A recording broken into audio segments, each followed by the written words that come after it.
네, 여러분 반갑습니다. 우간다 최태용 선교사입니다.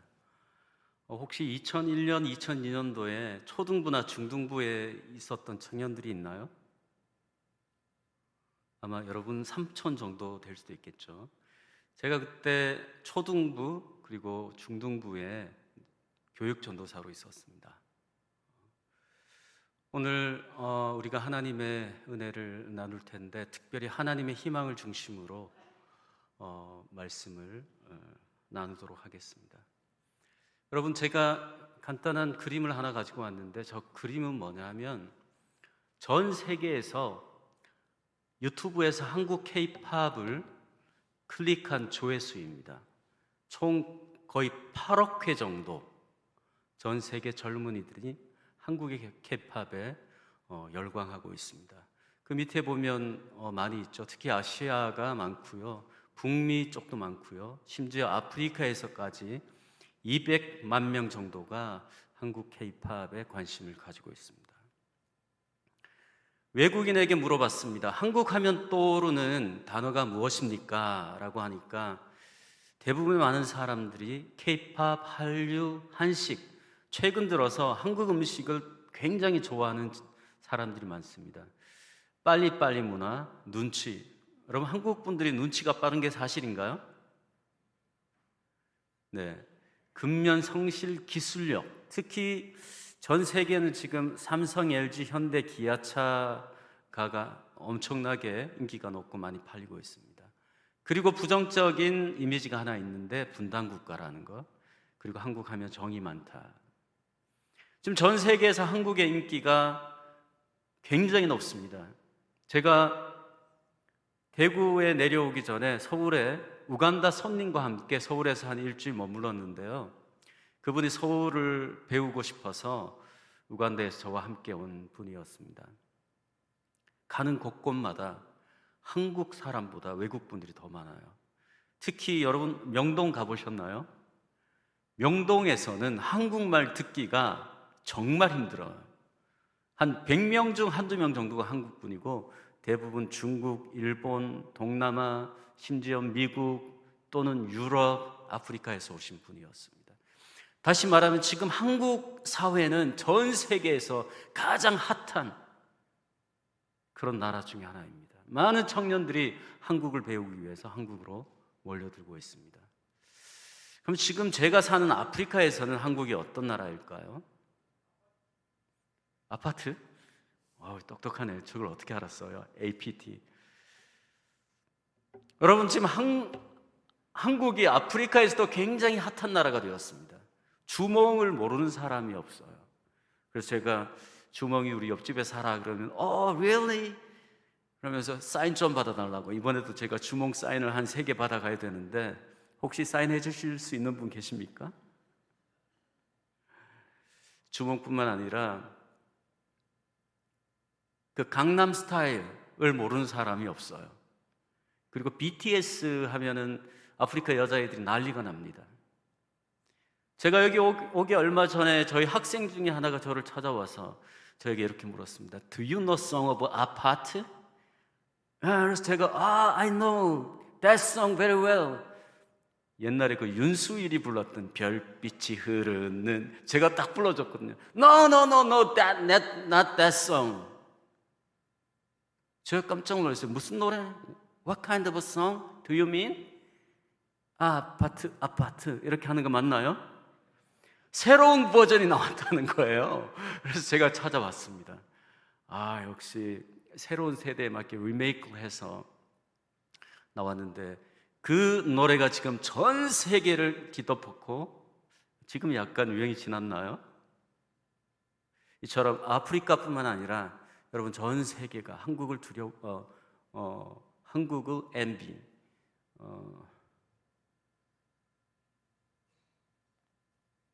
envy가 우리말로 뭐죠? 한국을 좋아하고 그리고 한국을 동경하고 있습니다. 죄송합니다. 제가 한 번씩 이게 한국 단어가 생각이 안 나서. 그런데 100년 전에 여러분 조선의 상황을 한번 보세요. 100년 전에 저도 태어나지 않았지만 100년 전의 기록들을 보면 그 당시 조선 사회가 어땠는지 알 수 있습니다. 선교사 블레어라고 하는 분이 1901년에 고국에 보고한 내용입니다. 조선은 가난한 나라였다. 전쟁으로 황폐했을 뿐 아니라 정치가 부패했기 때문이었다. 수세기 동안 왕들과 지방 관리들은 모두 부패해서 백성들을 착취하고 있었다.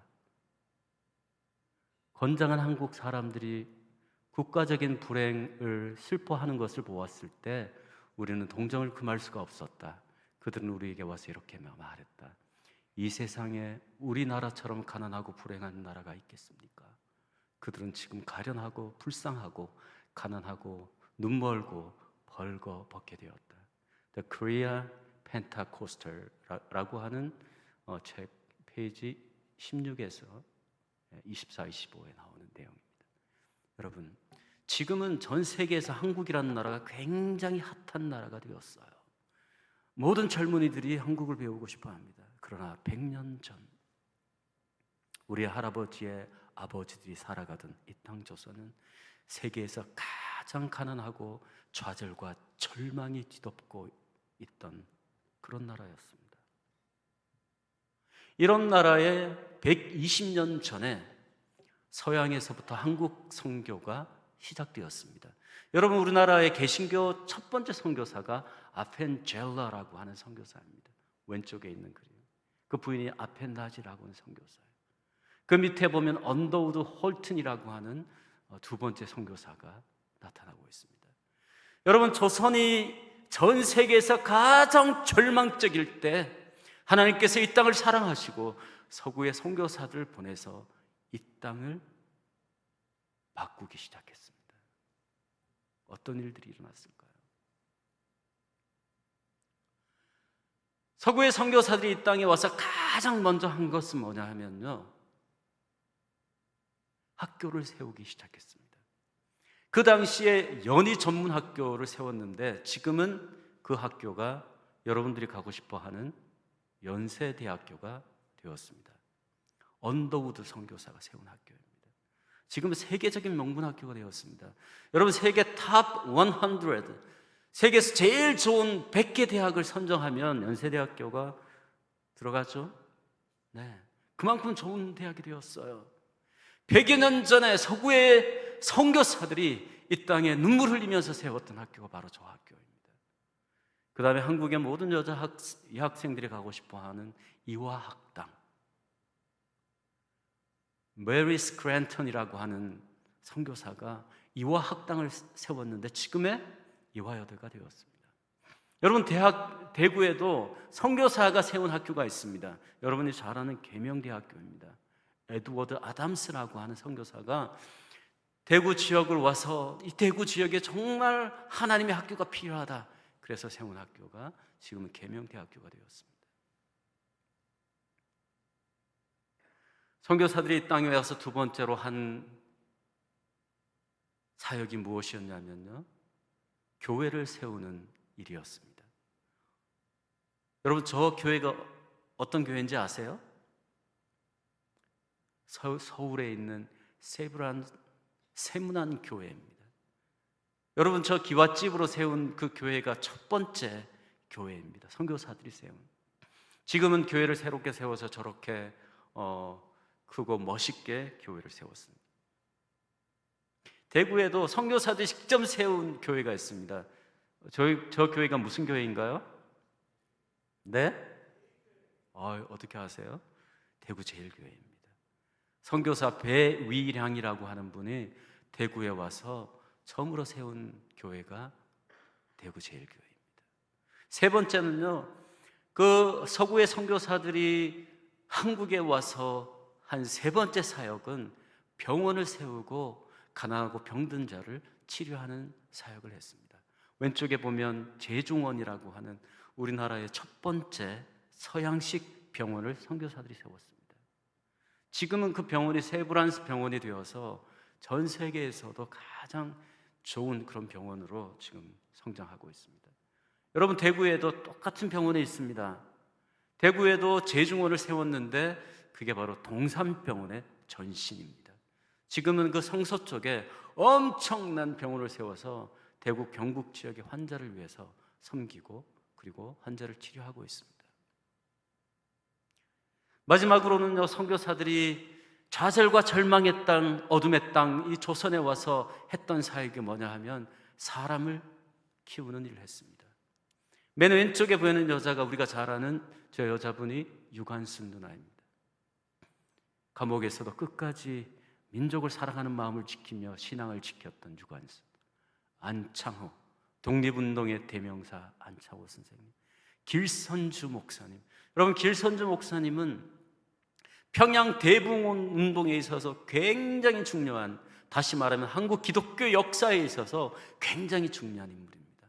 이 모든 분들이 선교사들을 통해서 훈련받고 그리고 배출된 분들입니다.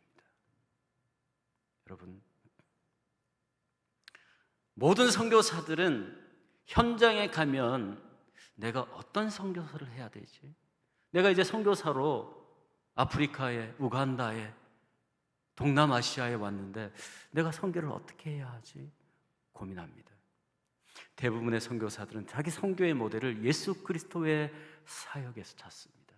오늘 우리가 성경 말씀에 보니까 예수께서 수많은 사역을 하셨지만 그 중에 그 모든 사역들을 세 가지로 정리할 수 있습니다. 첫 번째는 티칭 사역, 두 번째는 힐링 사역, 프리칭 사역, 세 번째는 힐링 사역, 네 번째는 making disciples. 그래서 이 땅의 모든 선교사들은 예수 그리스도의 그 가르치는 사역을 위해서 학교를 짓습니다. 앞에서 우리가 봤던 것처럼 서구의 많은 선교사들도 이 땅에 좋은 대학들을 많이 지어서 많은 학생들 배출했습니다. 그리고 말씀을 전하기 위해서 많은 교회를 짓습니다. 지금 우간다, 아프리카의 수많은 교회들이 한국인 선교사에 의해서 세워지고 있습니다. 힐링 사역들, 우리가 본 것처럼 한국의 좋은 병원들이, 상당히 많은 병원들이 선교사와 관련이 있습니다. 마지막 사역은요, 사람을 키우는 사역입니다.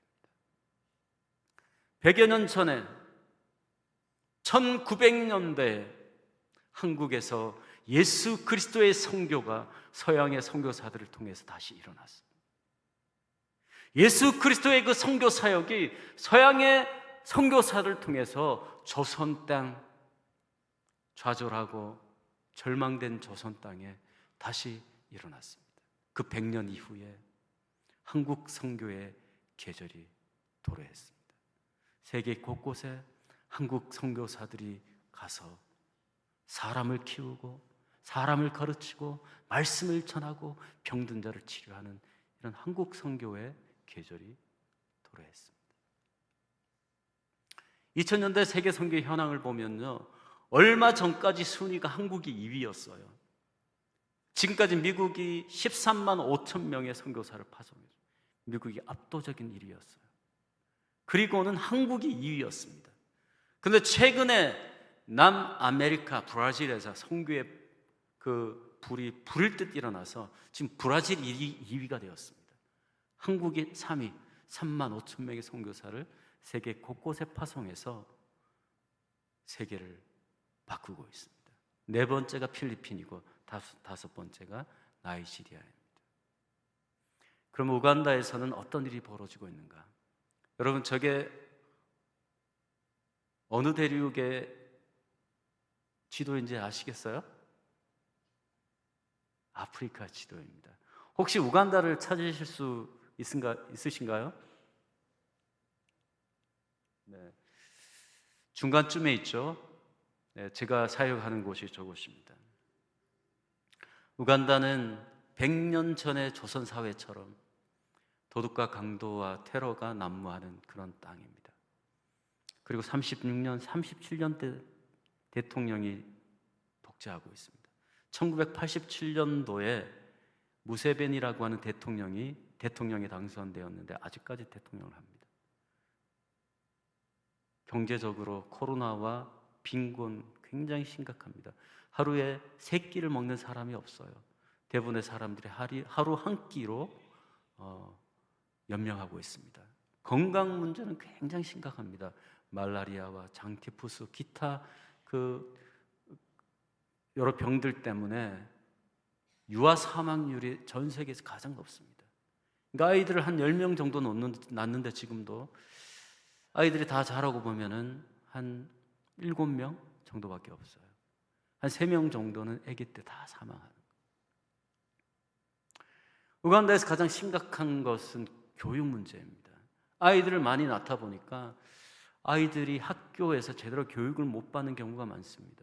첫 번째 아이가 이제 초등학교 한 3학년, 4학년, 5학년 되면은 둘째, 셋째, 넷째 아이가 학교에 들어가는데요. 그럼 부모가 더 이상 아이를 교육시킬 수 있는 상황이 못 돼요. 그럼 첫째 아이가, 둘째 아이가 학교에서 원하지 않게 쫓겨납니다. 학교에서 쫓겨난 아이들은요, 남자 아이들은 뭘 배우냐면 도둑질, 강도질, 사기치는 방법, 이런 것들을 배우며 살아갑니다. 여자아이들은 가진 게 몸밖에 없으니까 자기의 몸을 팔아서 생존을 해나가는 이런 방법들을 배웁니다. 그러니까 우간다 아이들이 학교에서 쫓겨나는 순간 그 아이 개인의 삶도 황폐하게 바뀌지만 그 사회를 더욱더 황폐하게 만들고 있습니다.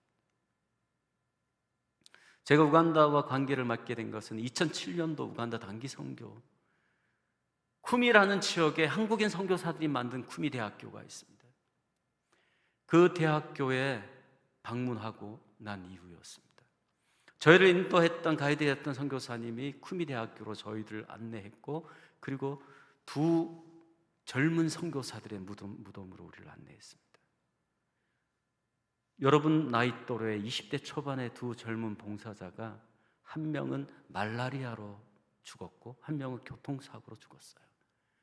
그런데 부모들이 우간다에서 죽었으니까 우간다를 평생 섬길 수 있게 거기에 무덤을 만들었습니다.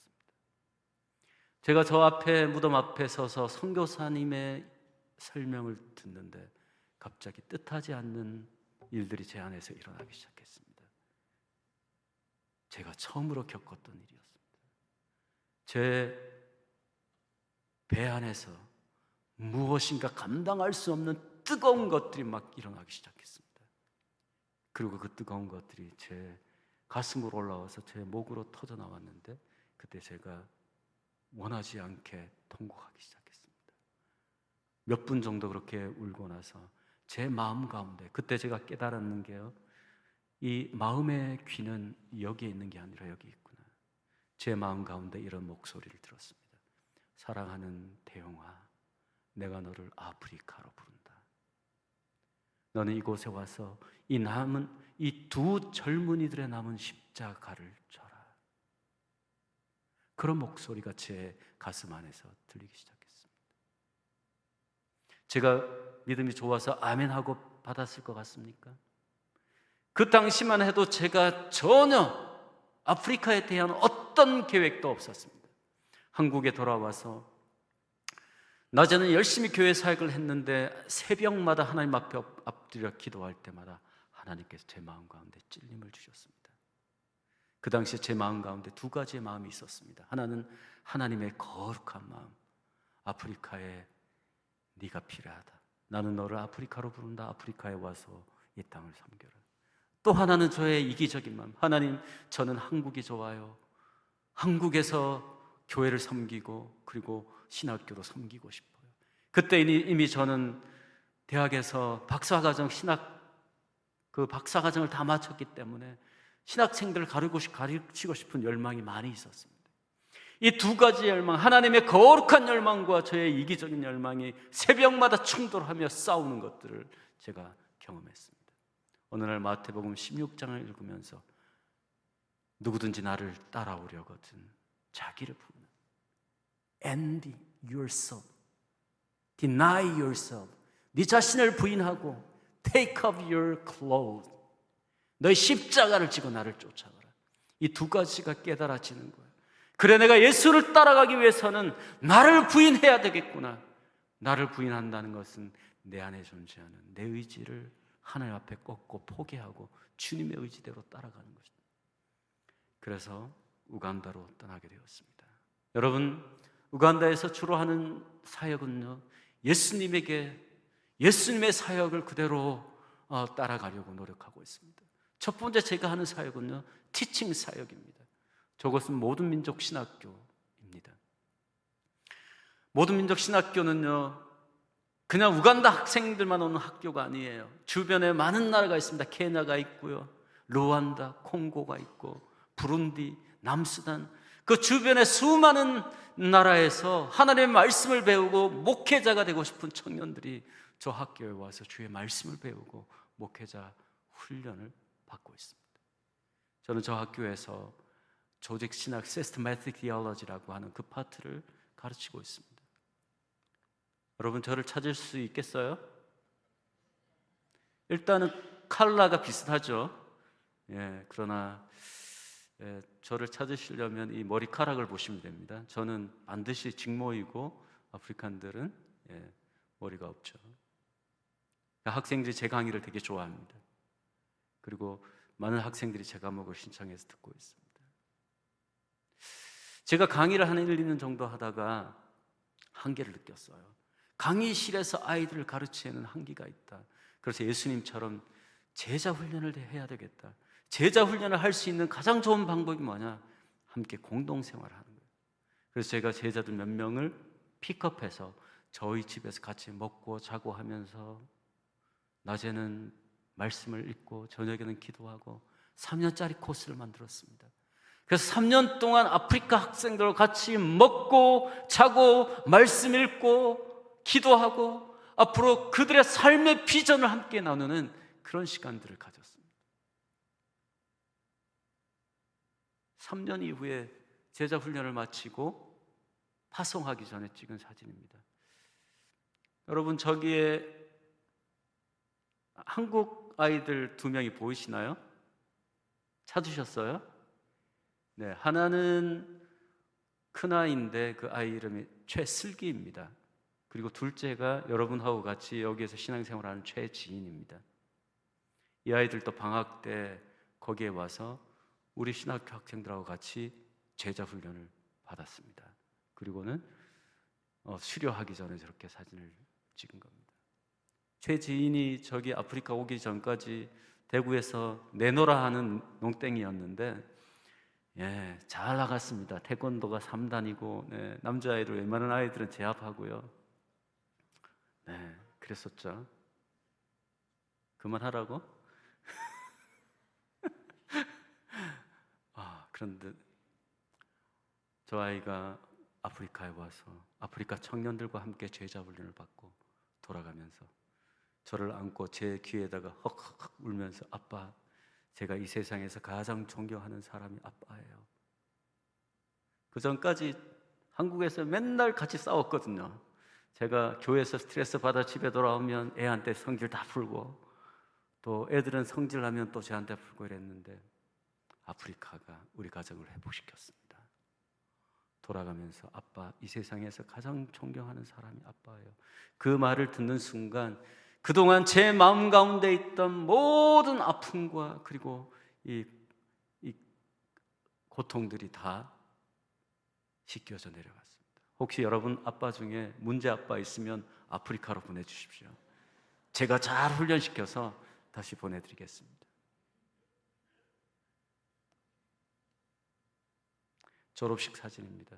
매번 졸업식 때마다 30여 명의 학생들이 졸업하고 케냐로, 루안다로, 부룬디로, 남수단으로, 탄자니아로, 콩고로 가서 거기에서 교회를 개척하고 예수 그리스도의 복음을 전하고 사람들을 모아서 말씀을 가르치고 하나님의 희망을 선포하는 그런 학생들이 매년 졸업하고 있습니다. 저는 여러분이 보는 사진 오른쪽에서 2번째 서 있습니다. 여러분, 21세기 아프리카 교회를 보면요, 지금까지 많은 사람들이 아프리카 하면은 선교의 수혜자로 생각했습니다. 선교를 그냥 수혜받는 나라, 선교의 수혜를 받는 땅, 이렇게 생각했는데 여러분, 21세기는요 아프리카가 선교의 기획자, 선교의 참여자로 바뀌게 될 것입니다. 그래서 그 신학교에서 무엇보다도 신학자들을 훈련하고 가르치는 일들을 하고 있습니다. 여러분, 교회가 올바른 방향으로 가려면 신학이 바로 서야 돼요. 신학이 바로 서기 위해서는 신학자들이 바로 세워져야 됩니다. 그래서 지금 제가 하고 있는 일들 중에 하나는 정말 열정이 있고 신학적인 탤런트가 있는 학생들을 개발해서 그 아이가 21세기 세계 교회에 공급할 신학을 만들어내는 그런 신학자를 훈련하는 사역을 하고 있습니다. 두 번째는 목회자를 훈련하는 사역을 합니다. 지금 유럽에는요, 교회는 많은데 목회할 목회자가 없어요. 이미 20년 저에게 어떤 그 제안이 있었는데 저희 신학교의 교수님 중에 한 분이 저 목사 혹시 영국에 가서 목회할 마음 없어? 교회는 있고 교인들이 있는데 목회자가 없어. 그 영국 가서 목회할 마음이 없냐? 이렇게 질문을 했었어요. 지금 유럽의 수많은 교회들이 지금 문을 닫고 있어요. 목회자가 없습니다. 교인도 사라지고 있어요. 그래서 앞으로 21세기에 아프리칸들은 전부 다 영어를 굉장히 잘합니다. 어릴 때부터 영어권 안에 자랐기 때문에 이 아이들을 훈련시켜서 교회가 무너진 땅, 유럽과 그리고 아메리카와 그때 한국이 어떨지는 모르겠지만 이 땅으로 파송해서 무너진 교회를 세우고 하나님의 나라를 확장하는 이런 일을 하고 있습니다. 그리고 선교사, 지금까지 계속해서 선교사를 받기만 했는데 앞으로는 선교사를 훈련해서 선교사를 파송하는 나라가 될 것입니다. 교회를 개척해서 창조적인 모델을 만들어요. 이렇게 제가 하고 있는 첫 번째 사역은요, 신학교에서 신학자들, 목회자를 그리고 선교사를 훈련하는 사역을 하고 있습니다. 만약 여러분들이 내년에 우간다로 오게 된다면 제가 여러분들과 미팅을 주선하겠습니다. 그리고 21세기 청년들의 삶에 대해서 여러분 한번 그들과 대화해 보십시오.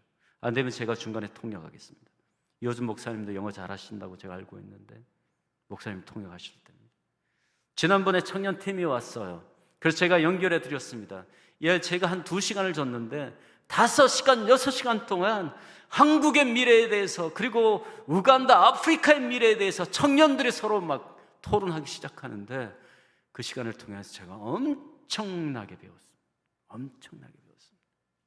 여러분들이 오시면 제가 그 시간들을 만들어 드리겠습니다.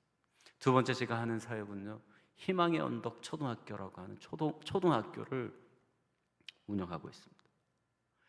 여러분, 이 학교를 제가 운영하게 된 데는 여러 가지 그 이야기가 있는데 저 사람들이 누구냐면 우간다의 무당들, 주술사들입니다.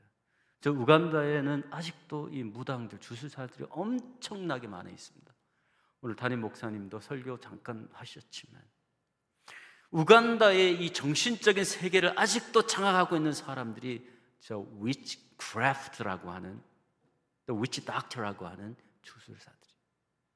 이 사람들이 주로 하는 일은 뭐냐면요, 사람과 사람들 그 분쟁에 끼어서 해결사 역할을 합니다. 예를 들어서 A와 B가 싸우고 나면은요, A가 B를 도저히 용서할 수 없으면은 주술사를 찾아갑니다. 주술사님, 저 사람 진짜 나쁜 사람인데 저주를 해주세요. 그러면 실제로 그 사람에게 저주를 합니다. 6개월 이후에 너는 죽을 것이다. 걱정하지 마시오. 그럼 이 사람이 6개월 이후에 죽을까요? 안 죽을까요? 죽어요? 안 죽어요? 네. 놀라운 거는요, 6개월 이후에 실제로 이 사람이 죽는 경우가 많습니다. 주술사들이 자기의 그 예언을 이루기 위해서 독을 쓰는 경우가 굉장히 많습니다. 네. 거기 독 맞췄어요? 좋아하시는 분들? 여러분 기억하실지 모르겠지만 2년인가 3년 전에 제가 루안다와 우간다의 목회자 3분을 초청해서 삼덕교회에서 특송을 한 적이 있었습니다. 제가 이름을 밝히지 않겠어요. 이름이 밝혀지면 또 문제가 되니까. 그 중에 한 분이 한국으로 돌아가서 1년 이후에 죽었어요. 병원의 공식적인 사인은 뭐였냐면 당뇨였습니다. 그런데 제가 그분들 왔을 때 한국에 있는 병원에 데리고 가서 피검사를 다 했는데 당뇨 있는 사람이 한 명도 없어요. 근데 그분이 갑자기 죽은 거예요. 병원에서는 당뇨라고 진단. 근데 제 제자, 루안다에 있는 제자가 저에게 연락 왔습니다. 목사님, 이분이 죽은 게 당뇨라고 생각하세요? No. 이분이 지역 사회 안에서 목회를 힘있게 하고 그 지역 사회를 막 바꾸기 시작하고 거기에서 막 기적들이 일어나니까 주변에 그거를 그 MB하는 사람들이 독을 썼다는 거예요. 독을 썼는데 바로 죽는 독이 아니라 6개월 동안 시름시름 앓다가 죽는 그런 사람들이 저 주술사. 아프리카 모든 사람들이 저들을 두려워합니다. 벌벌 겁을 내요. 특히 목회자들도 저 위시크래프트 맞는다고 하면 벌벌 겁을 냅니다. 그런데 호필 초등학교를 만들려고 샀던 땅이 이런 땅이었어요. 이 땅이 뭐냐면 저 주술사들이 와서 제사를 지내는 땅이에요.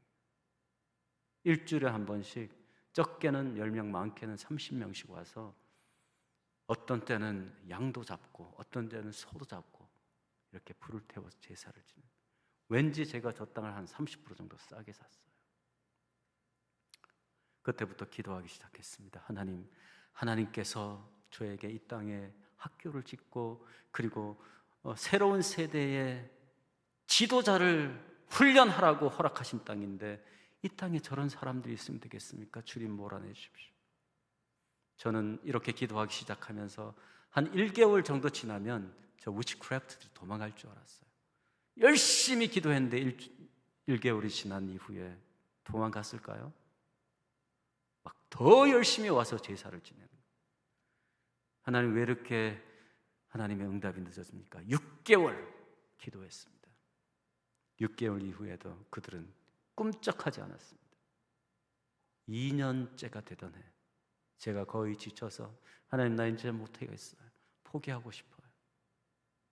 이때 어느 날 제가 저곳을 갔을 때 저곳이 깨끗하게 정리되어 있었습니다. 그리고 주변 사람에게 물어보니까 며칠 전에 그 주술사들, 위치크래프트들이 전부 다 짐을 싸서 다 도망갔다는 거예요. 한국에서 온 새카만 아프리칸 닮은 선교사 하나하고 그리고 목사들 몇 명이 맨날 와서 기도하고 예수의 이름으로 뭐 선포하고 막 이러는데 자기도 여기 있다가는 큰일 나겠다. 버티다 2년째 되던 어느 날 그 사람들이 싹 다 정리해서 다른 데로 도망갔어요. 그때 제가 엘리야의 마음이 생각났습니다. 엘리야가 외롭게 영적 전쟁을 하고 있었습니다. 바알과 아세라 선지자 850 혼자서 850대 1의 영적인 싸움을 하고 있었어요. 얼마나 외롭고 힘들었겠어요. 그런데 하나님께서 그 땅에 불을 내려서 그곳이 하나님의 땅임을 증명해 주셨어요. 같은 일이 일어난 거예요. 어느 날 제가 그곳을 방문했을 때 그 땅을 점령하고 있던 저주를 선포하는 그런 주술사들이 다 도망가고 그 땅에 학교를 지어서 유치원 교실입니다. 여러분 눈에는 그렇고 그런 학교로 보이겠지만 저 정도 되면요 우간다의 최고의 학교입니다. 베스트 퀄리티입니다. 의자부터 다르잖아요. 알록달록하고 바닥을 잘 보세요. 99%의 우간다 학교는 바닥이 전부 다 흙이나 잘하면 시멘트예요. 근데 저건 뭐죠? 타일을 깔아놨어요. 그 지역 사회에서 정말 제대로 된 학교에서 공부하고 싶은 아이들이 오고 싶어 하는 학교가 되었습니다. 유치원 교실,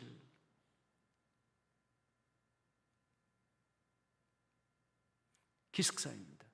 교실 중 하나를 떼서 여학생 기숙사로 쓰고 있는데 공간이 모자라서 침대를 빡빡하게 붙여서 저렇게 기숙사로 쓰고 있습니다. 이게 뭐냐 하면 교실입니다. 지금 교실을 8칸을 지었는데 학생들이 지금 늘어나면서 교실이 지금 부족해서 교실 중간에다 합판을 대고 지금 아이들을 가르치고 있습니다. 그러니까 이 반에서 가르치면 저 옆반이 시끄러워서 막 못 들을 정도로 그런 상황이 되었어요. 그래서 호풀 초등학교가 그 저주와 절망의 땅에서 이제 하나님의 희망의 땅으로 바뀌었고, 이제 점프업 할 수 있는 그런 시기가 되었습니다.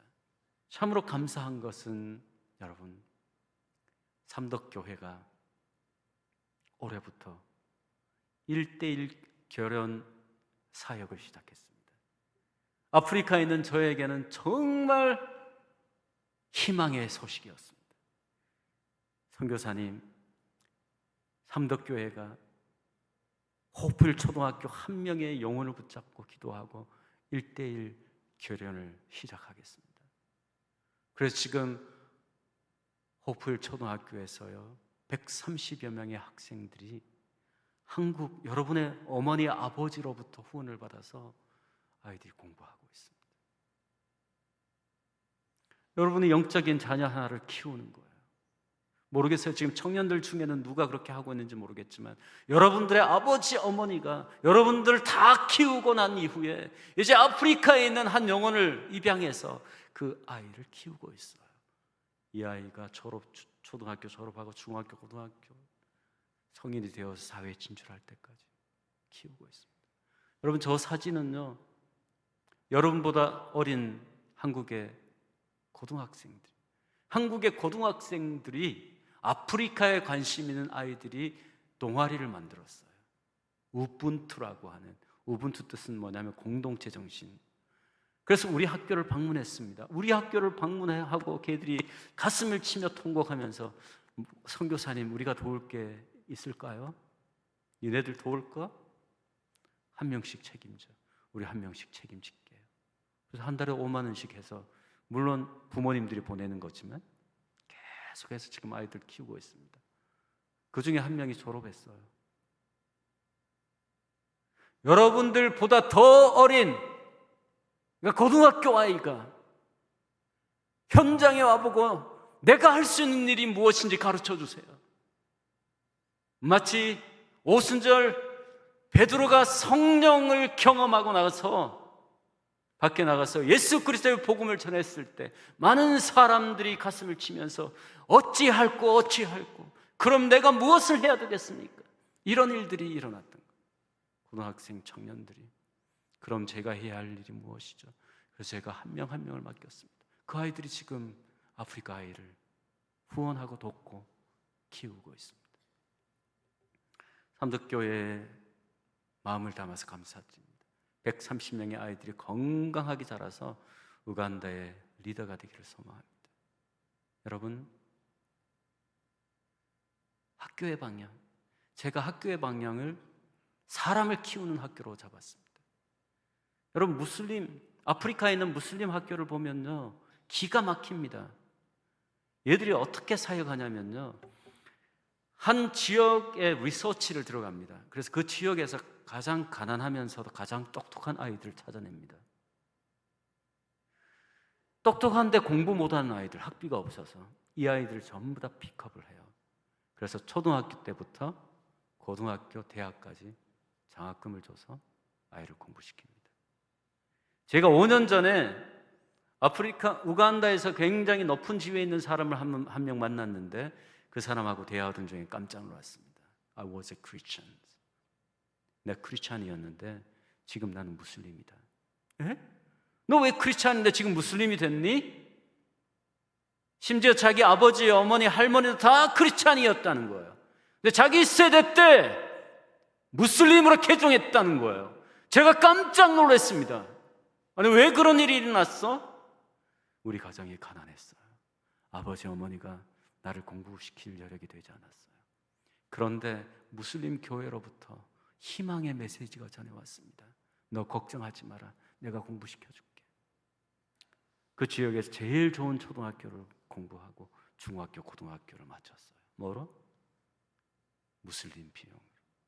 그리고는 얘들이 고등학교를 졸업하고 어디로 보내줬냐면, 저기 무슬림 국가가 많은 아시아, 중앙아시아로 보낸 거예요. 카타르로. 거기에서 공부하면서 얘가 개종을 한 겁니다. 빚을 졌으니 빚을 갚아야지. 그리고 거기에서 무슬림으로 개종하고 다시 우간다로 돌아와서 그 지역 사회의 리더가 된 거예요. 여러분, 무슬림이 이렇게 선교를 합니다. 한 영혼을 붙잡고 가장 어릴 때부터, 가장 부드러울 때부터 모든 것들을 다 쏟아부어서 그 아이를 무슬림 리더 지도자로 만들고 있습니다. 이런 관점에서 봤을 때 지금 삼덕교회에서 하고 있는 1:1 결혼 사역이 얼마나 중요한가. 아이들이 어릴 때 한국에서부터 기독교의 영향력과 정신력이 끊임없이 공급되는 이런 것들은 굉장히 중요합니다. 그래서 제가 학교의 방향을 3가지 잡았어요. 아카데믹 에듀케이션, 공부 잘하는 학교. 탤런트 에듀케이션, 학생들이 가진 탤런트를 잘 개발해서 그걸로 삶을 성공하는 학교. 마인드 에듀케이션, 신앙교육을 하는 이 3가지로 잡았어요. 여러분, 만약 여러분들이 우간다로 오시면요, 제가 여러분들에게 저 아이들을 소개해 드리겠습니다. 여러분들이 지금까지 살아오면서 만나고 경험했던 하나님을 전할 수 있는 그런 기회를 드릴 수가 있어요. 얼마 전에 우분투라고 하는 그 청년들이 다시 왔어요. 근데 이 아이들이 특별한 것들을 준비해 왔습니다. 뭐 체육대회 같은 이런 것들은 다 같이 했는데요, 이 아이들이 스페셜 티칭을 준비해 왔어요. 스페셜 티칭을 준비해. 그래서 제가 클래스를 4개로 나누어서 이 아이들이 가르칠 수 있는, 준비해 온 게 뭔가 싶어서 자세히 들여다봤는데 우간다에서는 도저히 할 수 없는 것들을 준비해 왔어요. 예를 들면 한 가지만 소개하자면, 이 아이들이 어떤 걸 준비해 왔냐면 블러드 타입, 그 혈액형을 조사하는 방법을 연구해 온 거예요. 무슨 현미경, 작은 현미경하고 뭐 몇 가지를 준비했는데 피를 뽑아서 어떤 약품을 딱 넣으니까 어떤 혈액형은 빨갛게 변하고 어떤 혈액형은 검게 변하고, 그래서 이 혈액형이 A형이고 이거는 B형이고, 이걸 보여주니까 우간다의 그 촌놈들이 눈이 이만해진 거예요. 에? 이런 게 다 있어? 여러분들이 우간다로 오면은 그 학생들을 만나서 지금까지 여러분들이 배우고 경험하고 그리고 깨달은 그 하나님을 전할 수 있는 시간들을 드리고, 여러분들이 평생 그 아이와 함께 성장하고 자랄 수 있는 그런 친구들을 소개해 줄 수가 있습니다.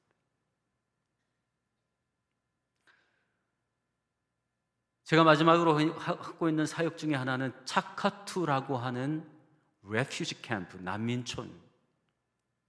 얼마 전에 차카투라고 하는 그 난민촌에 가서 거기에 있는 청년들하고 축구 대회를 했어요. 저 신학교 학생들, 목회자들하고. 그래서 지금 저 공은요, 메이드 인 유간다가 아니라 메이드 인 코리아예요. 한국에서 공급한 그 공식 경기공이라 그러더라고요. 저 공을 하나 몇 개 전달했는데 애들이 너무너무 좋아했어요. 그곳에서 크게 4가지 팀으로 나누었어요. 첫 번째는 목회자 훈련이에요. 그 레퓨지 캠프에 교회들이 엄청나게 많이 있습니다. 근데 그 교회를 섬기는 목사들이 신학 공부를 전혀 안 한 거예요. 그래서 설교를 들어보면은 설교가 이상한 설교가 엄청나게 많아요. 예수님의 제자가 13명이다. 예수님의 엄마가 요셉이다. 막 이런 식으로. 그래서 저 목회자들에게 하나님의 말씀을 가르치는 그런 시간들을 가졌습니다. 어린이들이요, 수천 명이 있습니다. 그래서 어린이들 모아놓고 여름 성경 캠프를 했습니다. 저희 신학생들 중에 그 어린이 사역에 관심 있는 아이들이 굉장히 많이 있습니다. 그래서 그 아이들이 어린이 캠프를 구성해서 어린이 사역을 했어요. 아하! 우리 pitch again. 하나, 둘, 셋, 수비래.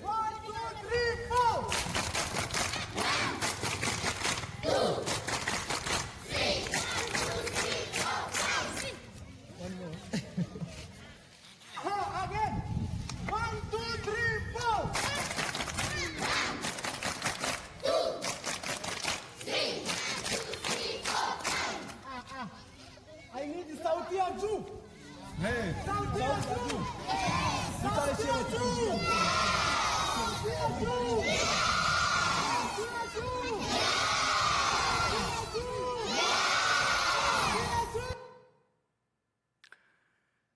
저렇게 어린 아이들과 함께 놀이도 하면서 하나님의 말씀을 가르치는 그런 시간들을 가졌습니다.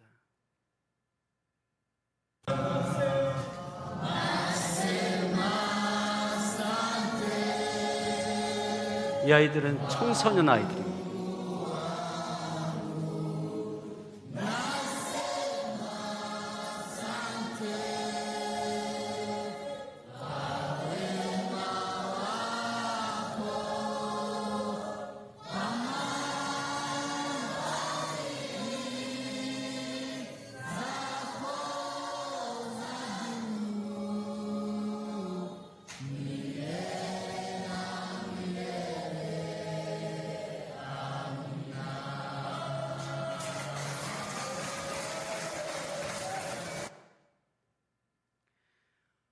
이 청년들에게 하나님으로부터 오는 희망을 전했습니다. 특히 여러분, 저 땅의 청소년들, 아동들은 희망이 없어요. 돌파구가 없어요. 근데 하나님께서 그들에게 주신 달란트가 있잖아요. 그래서 제가 손흥민 이야기나 유나킴, 김연아 이야기를 복음처럼 전했습니다. 손흥민이 학교 다닐 때 공부 별로 안 좋아했어요. 그러나 자기가 목숨처럼 좋아했던 게 있었는데 그게 축구였고, 아버지가 그 자식의 탤런트를 잘 발견해서 그걸 살려서 지금 세계적인 축구 선수가 되었잖아요. 김연아도 마찬가지. 하나님께서 여러분들에게 주신 탤런트가 있습니다. 여러분, 그 탤런트가 무엇인지를 발견하고 그 탤런트를 중심으로 자기 삶을 설계하고 비전을 가지고 살아가야 합니다. 제가 이렇게 복음을 전했습니다. 많은 아이들이 눈물을 흘리고 그렇게 살아가겠습니다라고 결단했습니다. 여러분들이 우간다에 오시면요, 저 차카투 레퓨지 캠프 난민촌에 방문하게 될 것입니다. 아프리카에서도 가장 열악한 지역이에요. 그 땅에 예수 그리스도로부터 오는 희망을 전하고 그들에게 한국교회의 기운을 전해주고 그리고 돌아가게 될 것입니다. 작년에 호프힐 초등학교의 학생 2명과 교사 1명을 우간다에 초대한 적이 있었습니다. 삼덕교회에서 허락해 주셔서 게스트하우스에서 한 2주인가 3주 정도 머물렀는데, 저 두 아이가 이제는 초등학교를 졸업하고 중학교에 입학했습니다. 저 두 아이들의 꿈은 자기가 고등학교를 졸업하고 한국에 와서 공부를 하고, 대학에서 공부를 하고, 하나는 의사가 되고 하나는 파일럿, 그 비행기 조종사가 되는 게 꿈입니다. 하나님께서 한국교회를 통해서 저 아이들의 인생 가운데 하나님으로부터 오는 희망을 전해주셨습니다. 지금도 제가 한 번씩 만나는데요, 한 학기에 한두 번씩 만나는데 얼마나 열심히 공부를 하는지, 저를 만나고 있는데도 막 공부를 한다고 난리가. 저는 이 분을 소개하면서 오늘 말씀을 마치고자 합니다. 많은 사람들이 저에게 묻습니다. 목사님이 생각하는 선교는 무엇입니까? 제가 생각하는 선교는 사람을 키우는 선교입니다. 가는 곳곳에서 하나님의 사람을 발굴해내고 그 사람을 키우는 것이 바로 하나님의 선교입니다. 여러분, 저 중간에 계시는 분이 김장환 목사님이라고 하는 분입니다. 이분은 12세 때, 오래전입니다, 한국에 온 미군 파워스와 함께 미국으로 떠난 분입니다. 박 존스 대학 부속 중학교에 입학해서 그전까지는 예수를 몰랐지만 그 학교에서 예수를 영접하였습니다. 그리고는 그의 삶이 바뀌었습니다. 그리고 신학을 공부하고요, 한국으로 귀환했습니다. 1973년도 여의도 집회, 여러분 할머니 정도 되시는 분들이 아마 참석했을 겁니다. 빌리 그레이엄 목사님이 오셔서 325만 명이라고 하는 엄청난 분들 앞에서 하나님의 말씀을 전하고 그때 대형 집회를 가진 적이 있었는데 이때 이 김장한 목사님이 통역을 했습니다. 친내계 세계연맹 총재이고요, 세계를 섬기는 지도자가 되었습니다. 이분이 선교사도 아니고 그 미국 군인 한 분을 만나지 못했다면 그냥 저 김장하는 동네 청년으로 자라서 동네 할아버지로 아마 자랐을 것입니다. 그러나 외국의 선교사와 같은 군인을 만나서 그의 삶을 바꾸고 그리고는 하나님 앞에 귀하게 쓰임받는 사람이 되었습니다. 예수님은 이 땅 가운데 무엇을 남기셨나? 33년 동안 사셨고 3년 동안 사역하셨습니다. 이분이 남긴 것은 바로 그의 제자 12명이었습니다. 예수님이 이 땅 가운데서 돌아가시기 전까지 건물을 짓거나 조직을 만들지 않았습니다. 그의 12명의 제자를 훈련시켜서 예수가 승천하고 난 이후에도 그 복음의 바톤을 물려받고 복음의 사역들을 감당할 수 있는 그 다음 세대를 키웠던 것이죠. 저는 아프리카에서 다음 세대에 집중해서 사람을 키우는 사역을 감당하고 있습니다. 여러분, 제가 목사님으로부터 들은 바로는 12월 또는 1월에 여러분들이 아프리카를 방문하고 싶다는 그런 계획을 들었는데 여러분 오십시오.